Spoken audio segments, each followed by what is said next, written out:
En Ligue 1 bi comme ni nga ko waxee Jaraaf ils ont les moyens ils ont réussi à s'imposer malgré sprint final bu méttee bi moo Gorée ak Wakam léegi kan mooy sa équipe bi la bett ren ak sa équipe bi la décevoir deux équipes de Ligue 1 bu la bett ak bu la décevoir. Bon, je pense que équipe bi nga xamante ne moom moo bett en termes d'exploit. D'exploit mooy la Linguère de Saint-Louis.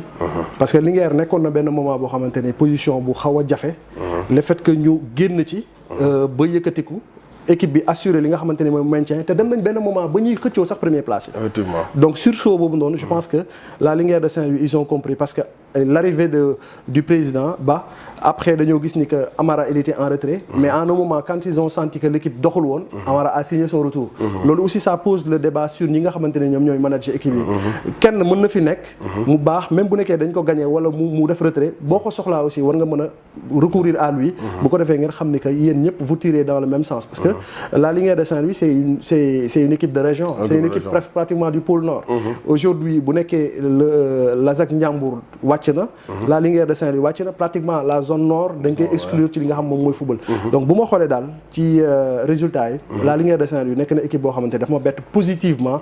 ci championnat bi maintenant nag équipe bi nga xamante ni man daf ma bett négativement. ci championnat ko doon xaar mais fi ko doon xaar àggu fa. équipe bi nga xamante ni dama ko doon xaar réellement te vraiment yeggu fa c'est le Casa Sport. Depuis des années on ne reconnaît plus le Casa Sport. Le Casa Sport ils ont enlevé Diadhiou. qui est parti au niveau de Guédiawaye. Ils ont amené des expérimentés coach yi nga xamante ne ñoo fa nekkoon Cissé après il a été remplacé par Balla Djiba. Mais jusqu'à présent on sent pas la politique wala l'objectif clair affiché du Casa Sport. Parce que le Casa Sport quoi qu'on puisse dire c'est l'un des meilleurs clubs, l'un des plus grands clubs du Sénégal. Est-ce qu'aujourd'hui le Casa Sport doit continuer à jouer le maintien ou bien est-ce que le Casa Sport doit continuer aussi à vraiment liggéey li nga xamante ni moom la ñu xàmmee woon Casa Sport. Man xàmmeewuma Casa Sport parce que ren vraiment c'est une équipe daaw da doon xeex pour maintien ren pratiquement aussi dafa doon xeex pour maintien.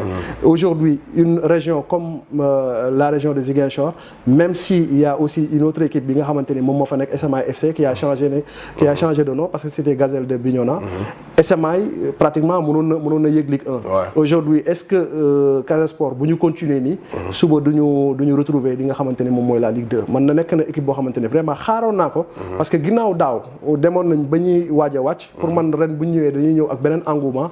ak beneen sursaut am li nga xamante ni beneen ambition pour vraiment marquer seen empreinte delluwaat fi nga xamante ni foofu la nga xamee. Maintenant nag y a une équipe boo xamante ni peut-être que bëgg naa ci wax un peu. mooy l'équipe de l'US Ouakam. ñuy profité di jaale. vraiment ñi nga xamante ni ñoom ñoo fa gaañu. mais aussi di jaale mbokki Mbour parce que on enregistre une émission dans un jour où. la veille c'était un jour historique. pour le peuple mbourois di leen koy jaale ci li nga xamante ni xewoon na ci 2017. fii ci stade Demba Diop de Dakar. Maintenant équipe boobu noonu malgré le décès de Fadiouf Ndiaye.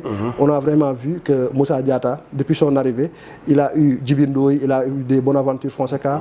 am na ay joueurs yoo xamante ne Samba Toucouleur et tout des jeunes joueurs yoo xamante ne vraiment assuré nañu ba équipe bi terminé na vraiment dans le haut du tableau. liggéey boobu nag ñuy xaar aussi ñu daal di koy wëyal année bi stop mais gis naa ni am na joueurs yu bëri comme Djibi Ndoye muy ñaan yàlla vraiment championnat bi du ko ci fekk loolu nag ça pose la question vraiment des finances ak joueurs yi nga xamante ne mënuñu leen téye pratiquement jour bu nekk xolam boo ko ubbee dem à l'extérieur te extérieur la boobu noonu boo seetloo Grégoire ay dëkk yoo xamante ne comme des pays voisins ay Soudan ay Rwanda. Maintenant c'est le Rwanda la destination.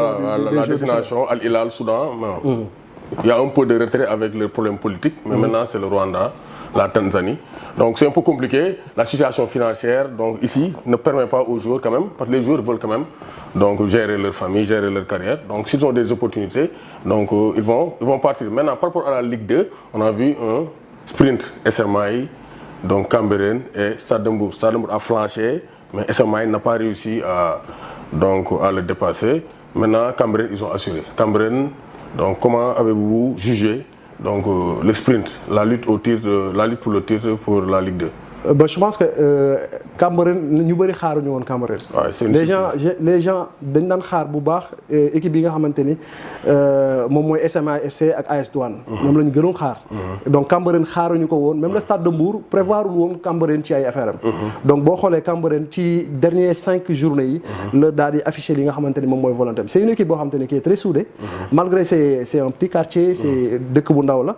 mais ci wàllu football wane ni que vraiment dëkk bu rëy la ci en terme d'engagement en terme d'investissement parce que équipe bu mel ni Cambérène xoolal trajectoire am de la nationale 2 à la ligue première ñaata temps la ko def est-ce que am na équipe yoo xamante ne def nañ ko ci temps bu gën a gàttee noonu je pense pas que loolu am na donc loolu nag day wane ni que vraiment am na équipe bu baax am na aussi un staff qui est là am na des joueurs yoo xamante ne ce sont des joueurs de qualité parce que Ligue 2 bi nekkoon na Ligue 2 bu compliqué noonu nag la ñuy féliciter équipe de Stade de Mbour avec la nouvelle équipe bi nga xamante ne ñëw na le Stade de Mbour daaw dafa wàcc ren mu yéegaat wane ni que vraiment place am nekkul waaw c'est l'orgueil wane ne que moom place am réellement nekkul ci Ligue 2 donc wane ne que vraiment moom war na mën a yéegaat maintenant nag y a d'autres équipes yoo xamante ne jóge nañ national comme l'UCCT Port le Port autonome de Dakar qui est un club qui ne manque pas de moyens l'AS Douane c'est un club qui ne manque pas de moyens Azur de Richard Toll ne manque pas de moyens mais nag là se pose la question de la gestion est-ce que aujourd'hui ils vont continuer avec les mêmes équipes avec les mêmes dirigeants pour daal di retrouver l'élite parce que je pense que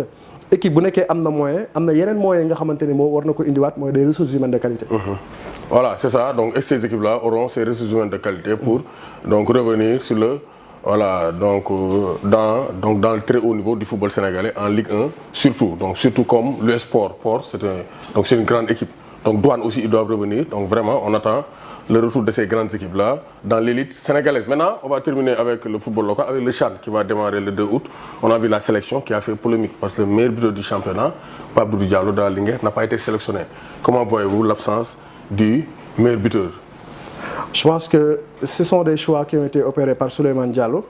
Souleymane Diallo ba muy nekk Guédiawaye war a nekk c'est un académicien parce que c'est docteur sax Souleymane Diallo bu ñu génnee un peu par rapport ak le sport mais man je ne peux pas comprendre la non sélection du meilleur buteur du championnat ki ko remplacé il est au niveau de la Ligue 2 donc aujourd'hui est-ce que Pape Doudou Diallo wane na constance au niveau du championnat parce que Pape Doudou Diallo ñu rappelé benn un peu ci histoire am il a été au niveau de la Linguère de Saint-Louis mu jógee Linguère de Saint-Louis ñëw Génération Foot bu mu ñëwee Génération Foot il a eu des problèmes d'adaptation mu delluwaat Linguère de Saint-Louis bu mu delluwaatee Linguère de Saint-Louis il fait partie des artisans du maintien de l'équipe de la Linguère de Saint-Louis parce que ñaata but la dugal ci yan match la ko dugal ci yan moment la ko dugal parfois la Linguère est menée mais dans les derniers instants du match ci lay égaliser la Linguère de Saint-Louis qui n'a pas pu recevoir au niveau du stade Mawade Wade qui recevait au niveau de Kébémer équipe bi nga xamante ne dañ ko sorel sa base affective loolu aussi dafa jouer ci équipe bi maintenant par rapport ak l'équipe j'ai vu vraiment am na ay joueurs yoo xamante ni dañ leen doon xaar ci li nga xamante ne moom mooy la sélection équipe nationale locale ñu fàttali ils sont là pour défendre le titre est-ce qu'ils vont répéter la même chose que ñi nga xamante ne ñoo fi nekkoon parce que jamono boobu aussi Pape Thiaw Moussa Ndiaye voilà du Jaraaf Ousmane Kane Douane est-ce que on a ces mêmes joueurs parce que ñoom Ousmane Kane ñoom Lamine Camara bi nekkoon Génération Foot aujourd'hui Ousmane Diouf la Cheikh Tidiane qui était là maintenant li ñuy wax rek mooy le championnat local regorge beaucoup de joueurs mais li ñu mën a comprendre rek mooy que ils ont recruté certains dañ doon xaar ay joueurs yi nga xamante ne comme Pape Doudou n'a pas été convoqué maintenant on va voir est-ce que Souleymane Diallo a raison sur certains wala est-ce que les supporters wala les connaisseurs du foot local ñoom ils ont eu raison sur lui parce que bu ñu demee ba ci cappaandaw on a que l'on rencontre des problèmes d'attaquants dans ce cas il sera le responsable parce que bu ñu fàtte aussi Coupe d'Afrique U17 bi passé problème mu attaquant moom moo tax ñu si wax on n'avait pas un Idrissa Gueye voilà donc loolu moo nekkoon suñu problème et par aussi bu ñu xoolee au niveau de l'équipe sur ci yeneen ligne yëpp vraiment jël na ñi nga xamante ne xam nañ leen waree nañ vraiment xarkanam yu baax maintenant nag y a une question qui a été posée parce que am na joueurs yoo xamante ne nee na sélectionné wu leen parce que joueurs yooyu noonu ñu ngi ci phase pour quitter championnat local pour dem transfert voilà donc ñooñu aussi duñ leen mën a daal di vraiment maintenir ci liste bi parce que boo leen tegee ci liste bi aussi ce sont des joueurs qui vont partir